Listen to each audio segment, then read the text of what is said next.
Un libro dal titolo La mia verità sul caso di Jole Tassitani, l'impiegata di Castelfranco, sequestrata ed uccisa nel dicembre del 2007 da Michele Fusaro, il falegname di Bassano del Grappa, condannato a 30 anni con l'accusa di essere stato l'unico responsabile di quanto accaduto.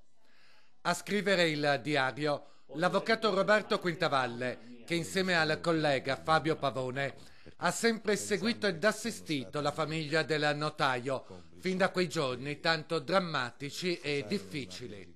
Si tratta di una raccolta di ricordi, pensieri e soprattutto emozioni. Un'iniziativa per ricordare Jole e dare voce a quel senso di ingiustizia che a distanza di tempo aleggia ancora. Al termine dell'iter processuale, Michele Fusaro ha evitato l'ergastolo e tanti aspetti, anche per causa di forza maggiore, non sono mai stati chiariti. Io provo a dare risposte a molteplici domande che sono state sollevate anche da chi scientificamente è stato chiamato a interpretare i fatti e dedurne. Ad alimentare il mistero, soprattutto l'assenza di tracce di sangue nell'appartamento di Fusaro, ritenuto il luogo del delitto di Jole, e nel garage di via Carducci, dove il falegname avrebbe depezzato il cadavere, poi raccolto in 2 sacchi azzurri.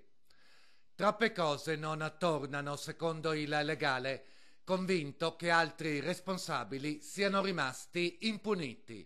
Il punto oscuro più evidente è quello della mancata scoperta dei complici, perché Fusaro non può aver eseguito il tutto da solo, deve aver avuto con enorme probabilità 2 complici.